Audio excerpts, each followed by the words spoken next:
નમસ્તે વિદ્યાર્થી મિત્રો, મજામાં છો આપ સૌ? અને અત્યાર સુધીનું જે પણ પ્રકરણ એકમાં આપણે ચલાવેલું છે તેનું બરાબર રીતે રિવિઝન કરતા રહેશો કે જેથી હવે પછીની પરીક્ષાઓમાં આપને કંઈ વાંધો ન આવે.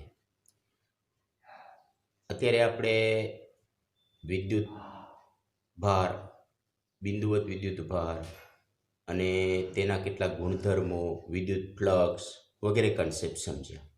આજે આપણે આવા જ એક અગત્યના બીજા એક કન્સેપ્ટ વિદ્યુત ડાયપોલ વિશે શીખીશું. સૌપ્રથમ આપણે વિદ્યુત ડાયપોલની વ્યાખ્યાથી શરૂ કરીએ. તો વિદ્યુત ડાયપોલ એકબીજાથી અમુક અંતરે, સામાન્ય રીતે આપણે 2a અંતરે લઈએ છીએ, રહેલા બે વિદ્યુત ભારો સમાન મૂલ્યના અને વિરુદ્ધ પ્રકારના Q અને -Q ની જોડને વિદ્યુત દ્વિધ્રુવી કહે છે. એટલે કે બે વિદ્યુત ભારો ફિક્સ અંતરે, ધારો કે 2a અંતરે રહેલા હોય તો આવી જોડને આપણે વિદ્યુત દ્વિધ્રુવી કહીએ છીએ. એટલે કે સમાન મૂલ્યના અને વિજાતીય વિદ્યુત ભારો એકબીજાથી અમુક અંતરે રહેલા હોય તો તેને વિદ્યુત ડાયપોલ કહેવાય. દાખલા તરીકે આવા એક વિદ્યુત ડાયપોલ -Q અને +Q, બંને વચ્ચેનું અંતર 2a છે. બંને વચ્ચેનું અંતર 2a લેવા પાછળનું કારણ એ છે કે આપણી આગળની ગણતરી સરળતા રહે. જે આપ આગળની કેલ્ક્યુલેશન કરશું ત્યારે આપ સમજી શકશો. અને આ ડાયપોલ છે તેનું, ધારો કે આ આપણી પાસે મધ્ય બિંદુ છે, તો ડાયપોલના મધ્ય બિંદુને, એટલે કે આ બિંદુને ડાયપોલનું કેન્દ્ર કહેવાય. અને બધા જ અંતર ડાયપોલના કેન્દ્રથી માપવામાં આવે છે. હવે ડાયપોલ પર -Q વિદ્યુત ભાર અને +Q વિદ્યુત ભાર, એટલે કે કુલ વિદ્યુત ભાર કેટલો?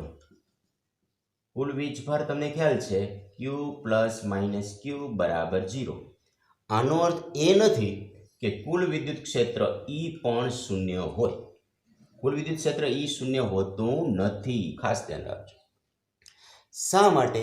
કારણ કે Q અને -Q બંને એક જ જગ્યાએ આવેલા નથી. કોઈ પણ બિંદુ પાસે આપણે લઈશું ત્યારે તેના સૂત્ર પ્રમાણે આપણે જોઈશું કે E ચલે છે 1/r² પ્રમાણે આપણને સૂત્ર મળશે. એટલે વિદ્યુત ડાયપોલ પરનો કુલ વિદ્યુત ભાર શૂન્ય હોય છે, પણ કુલ વિદ્યુત ક્ષેત્ર શૂન્ય હોતું નથી. આટલું આપણે ખાસ ધ્યાન રાખીશું, કારણ કે બંને વિદ્યુત ભારો વડે ઉત્પન્ન થતા વિદ્યુત ક્ષેત્રો, આ +Q વડે અને -Q વડે ઉત્પન્ન થતા વિદ્યુત ક્ષેત્રો કોઈ પણ બિંદુ પાસે એકબીજાની અસર નાબૂદ કરતા નથી. એટલે કુલ વિદ્યુત ક્ષેત્ર શૂન્ય થતું નથી. જે આપણે આગળની કેલ્ક્યુલેશન કરીશું ત્યારે આપણે સમજી શકીશું. સામાન્ય રીતે આપણે જાણીએ છીએ કે બિંદુવત વિદ્યુત ભાર હોય તો તેનું વિદ્યુત ક્ષેત્ર E ચલે છે 1/r² પ્રમાણે હોય છે.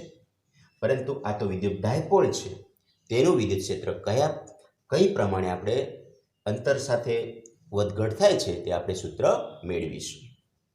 તો સૌપ્રથમ આજે આપણે વિદ્યુત ડાયપોલ જે છે એના થોડાક બીજા કન્સેપ્ટ સમજી લઈએ. અને તે માટે અગત્યની એક રાશિ છે વિદ્યુત ડાયપોલ મોમેન્ટ.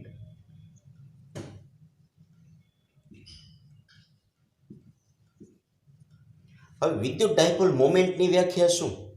તો વિદ્યુત ડાયપોલના વિદ્યુત ભારો પૈકી કોઈ એકનું મૂલ્ય અને તેમની વચ્ચેનું અંતર ના ગુણાકારથી મળતી ભૌતિક રાશિને વિદ્યુત ડાયપોલ મોમેન્ટ કહેવાય છે.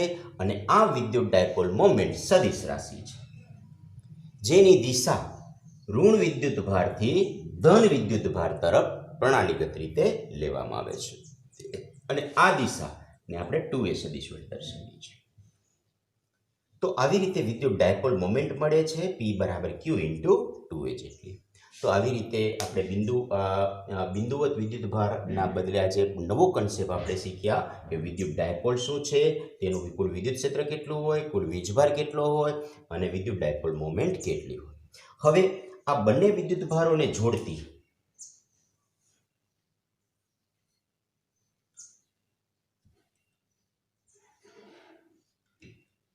એક આપણને રેખા મળે, લાઈન મળે. અને આ લાઈનને વિદ્યુત ડાયપોલની અક્ષ કહેવાય. બરાબર સમજો, આ લાઈને આપણે વિદ્યુત ડાયપોલની અક્ષ કહેશું. હવે આપણે આ વિદ્યુત ડાયપોલની અક્ષ પર આવેલા કોઈ એક બિંદુ, કે ધારો કે આપણે આ બિંદુ લઈ લઈએ છીએ, પી બિંદુ. પી બિંદુ વિદ્યુત ક્ષેત્ર કેટલું હોય તે શોધવું છે.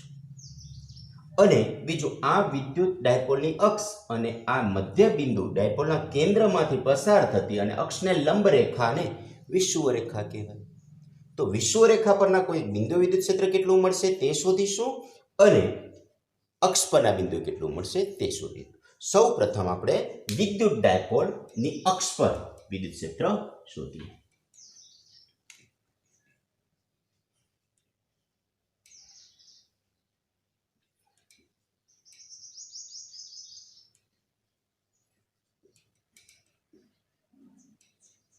અક્ષ પર આપણે પી બિંદુ, અને તમને મેં અગાઉ પણ વાત કરી કે બધા અંતર આપણે ક્યાંથી માપવાના છે? ડાયપોલના કેન્દ્રથી. તો ધારો કે ડાયપોલના કેન્દ્રથી પી બિંદુનું અંતર r છે. તો ડાયપોલના કેન્દ્રથી જો આપણી પાસે પી બિંદુનું અંતર r હોય તો આપણે પ્લસ ક્યુ વિદ્યુત ભારથી વિદ્યુત ક્ષેત્ર કેટલું મળે અને માઇનસ ક્યુ વિદ્યુત ભારથી વિદ્યુત ક્ષેત્ર કેટલું મળે એ આપણે પહેલા તો સમજવું પડે. તો આપણે જાણીએ છીએ સૌપ્રથમ કે બિંદુ, આ તો બિંદુવત વિદ્યુત ભાર છે, તો ઈ માઇનસ ક્યુ વડે કેટલું વિદ્યુત ક્ષેત્ર મળે? માઇનસ ક્યુ વડે વિદ્યુત ક્ષેત્ર ઈ માઇનસ ક્યુ બરાબર તમને ખ્યાલ છે કે એટલે કે 1/4πε0, જેને આપણે કે કહીએ છીએ. 1/4πε0 ઇન્ટુ ક્યુ એટલે કે માઇનસ ક્યુ અપોન r સ્ક્વેર. એટલે r એટલે કેટલું? તો તમે જાણો છો કે અંતર તો r તો આટલું છે. આપણે તો અહીંથી અંતર લેવાનું છે, r પ્લસ a થશે. એટલે આપણા કિસ્સામાં અંતર આટલું થશે. હવે આપણે એ પણ જાણીએ છીએ કે વિદ્યુત ક્ષેત્ર જે છે તે કેવી રાશિ છે? સદિશ રાશિ છે. તો આ બિંદુ માઇનસ ક્યુ પાસે વિદ્યુત ક્ષેત્ર આપણને આ દિશામાં મળે છે. એટલે આ દિશા એટલે કઈ દિશા મળે છે આપણને? વિદ્યુત ડાયપોલ મોમેન્ટની જે દિશા હતી આ એના કરતા વિરુદ્ધ દિશા મળે છે. આપણે માઇનસ ક્યુ અહીંયા મૂક્યું છે એટલે આપણે પી કેરેટ લખી શકીએ છીએ. એટલે આપણને અહીં પી બિંદુ પાસે માઇનસ ક્યુ વિદ્યુત ભારના કારણે આટલું મૂલ્ય મળે અને આ દિશામાં મળે છે. આપણને તમને ખ્યાલ છે કે આ બિંદુ પાસે આપણને દિશા કઈ મળશે? આ મળશે. એટલે આ જે છે તે માઇનસ ક્યુ, ઈ માઇનસ ક્યુ મળે. હવે આપણે સેમ કન્ડિશન પ્લસ ક્યુ વિદ્યુત ભાર માટે વિચારીએ. હવે પ્લસ ક્યુ વિદ્યુત ભાર વડે બિંદુ પી પાસે વિદ્યુત ક્ષેત્ર કેટલું?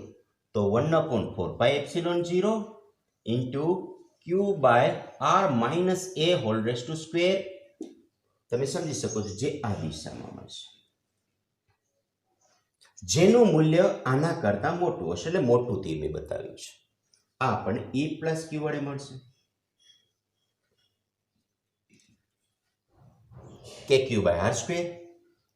હવે આની દિશા કઈ? તો p ની દિશામાં જ છે, એટલે વિદ્યુત ક્ષેત્રની દિશા p થશે. તો આવી રીતે આપણે મિત્રો માઇનસ ક્યુ વડે અને પ્લસ ક્યુ વડે વિદ્યુત ક્ષેત્ર આટલા મળે, તો કુલ વિદ્યુત ક્ષેત્ર કેટલું મળે? તો કુલ વિદ્યુત ક્ષેત્ર E બરાબર, આપ સૌ જાણો છો કે કુલ વિદ્યુત ક્ષેત્ર E બરાબર આપણને આ બંનેનો સરવાળો, એટલે E એક પોઈન્ટ P બરાબર E માઇનસ ક્યુ વડે મળતું વિદ્યુત ક્ષેત્ર અને E પ્લસ ક્યુ વડે મળતા વિદ્યુત ક્ષેત્રનો સદિશ સરવાળો કરવાથી મળશે, જે આપણે સંપાત ગુણાના સિદ્ધાંત અનુસાર જાણીએ છીએ.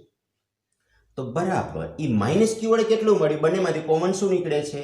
1/4πε0 ઇન્ટુ ક્યુ, એટલે કે ક્યુ બાય 4πε0 કોમન નીકળે છે. ઇન્ટુ બ્રેકેટમાં શું આવે છે? તમે જોઈ શકો છો કે આ રાશિ તો કોમન નીકળી ગઈ, ક્યુ અને ક્યુ પણ. તો ઇન્ટુ બ્રેકેટમાં શું આવશે? 1/r plus a whole square, 1/r plus a whole square, પણ આ અહીંયા માઇનસ છે એટલે માઇનસ, અને plus 1/r minus a whole square into P caret. હવે આપણે આનો લસા લઈ લઈએ તો ક્યુ બાય 4πε0 ઇન્ટુ, તમે જોઈ શકો છો કે આ ઉપર અહીંયા આવી રીતે બંને નીચે બંનેનો ગુણાકાર થશે. તો r minus a whole square, આગળ માઇનસ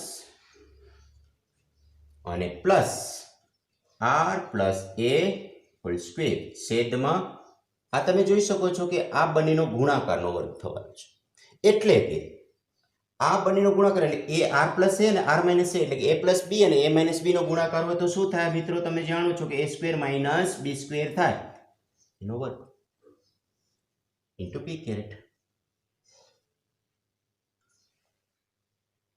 તો આવી રીતે આપણને આવડે. હવે આને સાદરૂપ આપીએ તો તમે જાણો છો કે આ a plus B whole square છે તો a square plus 2ab plus B square.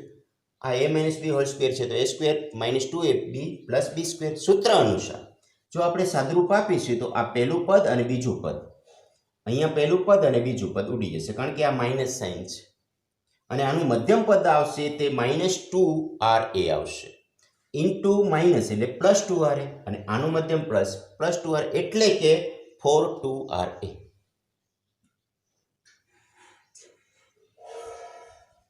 q upon 4 pi epsilon 0 into 2ra અને 2r એટલે કે 4ra upon r square minus a square raised to square into p caret. તો મિત્રો આપણને આ રીતે આ પદ મળે છે. હવે આપણે જે અગાઉ છે આપણી પાસે સૂત્ર હતું p બરાબર q into 2a, એ સૂત્રનો જો ઉપયોગ કરીએ તમે આ સૂત્રમાં જોઈ શકો છો કે આ q છે પછી આ a છે ને આમાં 2 મળે.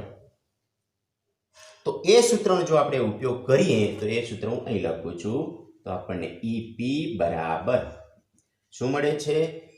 1/4 pi epsilon 0 1/4 pi epsilon 0. હવે q into 2a એની જગ્યાએ હું p લખું છું p. અહીં 2 બાકી રહેશે એટલે 2 અને r બાકી રહેશે એટલે r અપોન સૂત્ર આપણી પાસે છે r square minus a square raise to square into p caret. તો મિત્રો આ રીતે આપણને બિંદુ p પાસેનું એક સૂત્ર મળે છે EP બરાબર 1/4 pi epsilon 0 2pr upon r square minus a square raised to square into p caret. અને હવે આપણે આ જે સૂત્ર મળે છે એ સૂત્રની સ્પેશિયલ કન્ડિશનમાં કે જો r greater than a હોય તો, એટલે કે આ અંતર એટલે કે બિંદુ p આ r a ની સરખામણીમાં ખૂબ જ દૂરના બિંદુએ હોય તો તમે જાણો છો કે a સ્ક્વેર ને આપણે અવગણી શકીશું. તો આ કિસ્સામાં આ સૂત્ર EP બરાબર 1/4 pi epsilon 0 into 2p upon r cube થશે. કેમ? તમે જોઈ શકો છો કે r a સ્ક્વેર ની જગ્યાએ શૂન્ય મૂક્યા છે. r સ્ક્વેર નો સ્ક્વેર એટલે r ની 4 ઘાત થશે અને r એક કટ થશે એટલે r ક્યુબ આવ્યું. તો મિત્રો તમે અહીં ખાસ માર્ક કરો કે EP જે છે ચલે છે 1/r ક્યુબ. તો એટલે કે p બિંદુ પાસેનું વિદ્યુત ક્ષેત્ર 1/r ક્યુબ પ્રમાણે ચલે છે. તો મિત્રો આપણે આ સૂત્રને આપણે બીજી રીતે પણ યાદ રાખી શકશું કે વિદ્યુત ડાયપોલની અક્ષ પરના બિંદુ p પાસે વિદ્યુત ક્ષેત્ર EP બરાબર k into 2p by r cube into p caret, એટલે કે 2kp by r cube into p caret મળે છે. હવે આ જ રીતે આપણે એ જોઈએ કે જો આ અક્ષ પરના બિંદુના બદલે આપણે વિષુવરેખા પર આ બિંદુ આવેલું હોય તો ચાલો તો હવે આપણે જે વિદ્યુત ડાયપોલની વિષુવરેખા એટલે કે વિદ્યુત ડાયપોલના કેન્દ્ર બિંદુ O થી r અંતરે આવેલા બિંદુ P પાસે વિદ્યુત ક્ષેત્ર શોધવું છે. તો મિત્રો આપ સૌ જાણો છો કે પ્લસ q વિદ્યુતભાર પણ બિંદુવત વિદ્યુતભાર છે, માઇનસ q વિદ્યુતભાર પણ બિંદુવત છે. આ બંનેથી આપણે વિદ્યુત ડાયપોલ મળ્યો છે. તો પ્લસ q વડે p પાસે વિદ્યુત ક્ષેત્ર E પ્લસ q, જેની દિશા બંનેને જોડતી દિશામાં E પ્લસ q ડાયરેક્શનમાં મળશે. માઇનસ q વિદ્યુતભાર વડે વિદ્યુત ક્ષેત્ર આકર્ષી દિશામાં આ દિશામાં હશે. હવે આ બંનેના કારણે પરિણામી વિદ્યુત ક્ષેત્ર કયું મળે, કઈ દિશામાં મળે? તો સમાંતર બાજુ ચતુષ્કોણના નિયમ પ્રમાણે આપણે જોઈશું તો પરિણામી વિદ્યુત ક્ષેત્ર આપણને આ દિશામાં મળશે, એટલે કે EP ની દિશા આપણને આ દિશા હશે. હવે આ દિશામાં મળે પણ આપ એ પણ જાણો છો કે E પ્લસ Q જે છે એના બે ઘટક મળશે.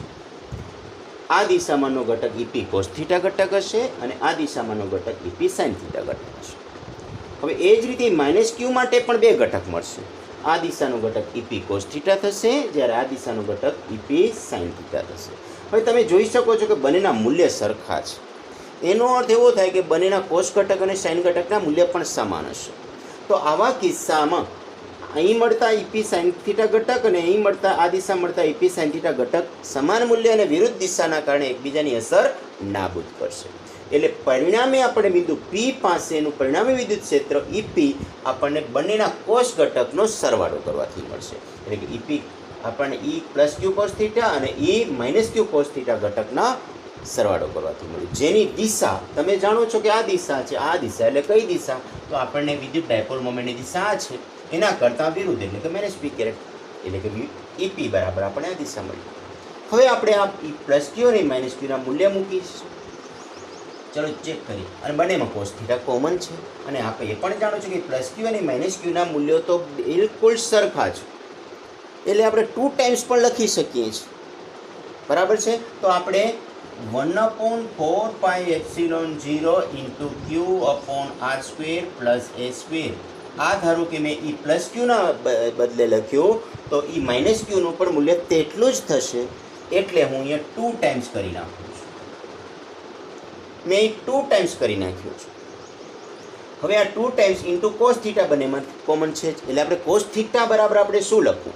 તો આકૃતિમાં જોઈ શકો છો કોસ થીટા બરાબર પાસેની બાજુ છેદમાં કર્ણ, એટલે કે કોસ થીટા પાસેની બાજુ એટલે એ છેદમાં કર્ણ, એટલે કે R square plus A square raise two 1/2 આ અંતર.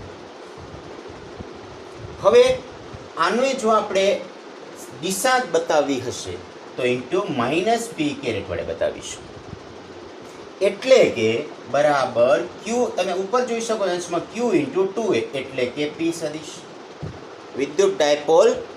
વિદ્યુત dipole moment P upon into 1/4πε0 upon R square plus A square raise to 1 + 1 of that means 3/2 into minus P caret. તો આપણને આ સૂત્ર આપણને આ પ્રમાણે મળે છે. હવે મિત્રો આપણે સ્પેશિયલ કન્ડિશનમાં આપણે ધારો કે આ વસ્તુને આપણે વિચારીએ તો જો આર ગ્રેટર દેન એ હોય તો જો આર ગ્રેટર દેન એ હોય તો આપણને આ સૂત્ર E8.P બરાબર 1/4πε0 ઇન્ટુ પી. આ જો કે અહીંયા બતાવી છે દિશા, તો પછી અહીંયા આપણે એકમ સદિશની એટલે આપણે અહીંયા સદિશની દિશા આપણે કાઢી નાખીશું, ચાલશે. પી અપોન આર સ્ક્વેર પ્લસ 0, કારણ કે આર ગ્રેટર દેન એ માટે આપણે વિચારીએ છીએ તો આર સ્ક્વેરની સરખામણીમાં એ સ્ક્વેરને આપણે અવગણી શકીશું, એટલે આર સ્ક્વેર રેઝ ટુ 3/2, એટલે કે આરનો ક્યુબ માત્ર ઇન્ટુ માઇનસ પી કેરેટ. તો મિત્રો તમે જોઈ શકો છો કે આપણને આ સૂત્ર મળે છે ઈપી બરાબર 1/4πε0 p/r³ ઇન્ટુ પી કેરેટ પણ માઇનસ. તો આવી રીતે આપણે વિદ્યુત ડાયપોલની અક્ષ પર અને વિદ્યુત ડાયપોલની વિષુવ રેખા પર special condition R greater than A માટેના બે સૂત્ર મેળવ્યા. તમે જોઈ શકો છો કે આ સૂત્ર પણ અગાઉના સૂત્ર અનુસાર ઈ ચલે છે 1/r³ પ્રમાણે જ મળે છે. એટલે કે અહીં આપણને ખૂબ અગત્યની નવી વસ્તુ જાણવા મળે છે કે જો બિંદુવત વિદ્યુત ભાર હોય તો તેનું વિદ્યુત ક્ષેત્ર ઈ ચલે છે 1/r² પ્રમાણે હોય, પણ જો આ બિંદુવત વિદ્યુત ભારના બદલે વિદ્યુત ડાયપોલ હોય તો તેનું વિદ્યુત ક્ષેત્ર આપણને ઈ ચલે છે 1/r³ પ્રમાણે હોય. આનો અર્થ એ થશે કે બિંદુવતના વિદ્યુત ક્ષેત્ર કરતાં વિદ્યુત ડાયપોલનું વિદ્યુત ક્ષેત્ર ખૂબ જ ઝડપથી ઘટે છે. તો મિત્રો આપણે આની ખાસ નોંધ લઈશું, કારણ કે બિંદુવત કરતાં આપણે ડાયપોલનું વિદ્યુત ક્ષેત્ર ઝડપથી ઘટતું દેખાય છે. તો મિત્રો આપણે આ સૂત્ર અક્ષ પરનું અને અગાઉ આપણે જે શીખ્યા તે વિષુવ અક્ષ પર આ સૂત્ર વિદ્યુત ડાયપોલની વિષુવ રેખા પરનું અને અગાઉનું આપણે વિદ્યુત ડાયપોલની અક્ષ પરના સૂત્રો યાદ રાખીશું કે જે આપણે દાખલા અને MCQ માટે ખૂબ કામ આપશે. હવે આપણે મિત્રો બીજી થોડીક વાતો પણ આપણે શીખીએ કે જેને વિદ્યુત ડાયપોલનું ભૌતિક મહત્ત્વ કહેવાય. હવે વિદ્યુત ડાયપોલનું ભૌતિક મહત્ત્વ શું છે? તો આપણે જાણીએ છીએ કે મોટાભાગના ધન વિદ્યુત ભાર હોય કે ઋણ વિદ્યુત ભાર હોય તો તેના કેન્દ્ર છે ને એક જ જગ્યાએ આવેલા હોય. તેના કેન્દ્ર શું એક જ જગ્યાએ. તમને એક દાખલા તરીકે એક સમજાવી દઉં કે વિદ્યુત ડાયપોલ હોય કોઈ પણ, દાખલા તરીકે આપણે લઈ લઈએ કે CO2 કે પછી CH4. હવે આવા અણુઓ, પછી H2O. હવે આમાંના કેટલાક અણુઓને શું કહીએ છીએ આપણે? ધ્રુવીય અણુઓ, અને કેટલાક અણુઓને અધ્રુવીય અણુઓ કહીએ છીએ. તો અધ્રુવીય અણુ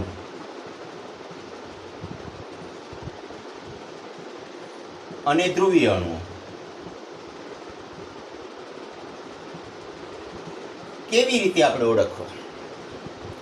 તો મિત્રો તમને સમજાવી દઉં કે જો ધન વિદ્યુત ભારનું કેન્દ્ર અને ઋણ વીજભારનું કેન્દ્ર એક જ સ્થાને હોય તો તેવા અણુને આપણે અધ્રુવીય અણુ કહે છે, કારણ કે તેમાં ધન અને ઋણ વીજભારના કેન્દ્રો એકબીજાથી છૂટા છે જ નહીં.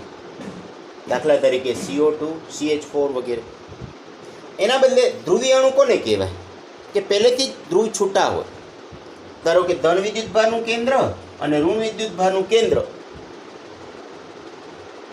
એકબીજાથી પહેલેથી જ અમુક અંતરે રહેલા હોય તો તેવા જ અણુને આપણે ધ્રુવીય અણુ તરીકે ઓળખીએ. દાખલા તરીકે H2O. તો આવી રીતે આપણે ધ્રુવીય અણુ ને અધ્રુવીય અણુ. જો કે એક તમને બીજું પણ કહી દઉં કે ધ્રુવીય અણુ હશે કે અધ્રુવીય અણુ હશે, જો આપણે વિદ્યુત ક્ષેત્રમાં આવા ધ્રુવીય કે અધ્રુવીય અણુને મૂકીશું તો શું થશે, જે આપણે પછી પાછળના ટોપિકમાં પણ ચર્ચા કરીશું. આજે આટલું જ. નમસ્કાર.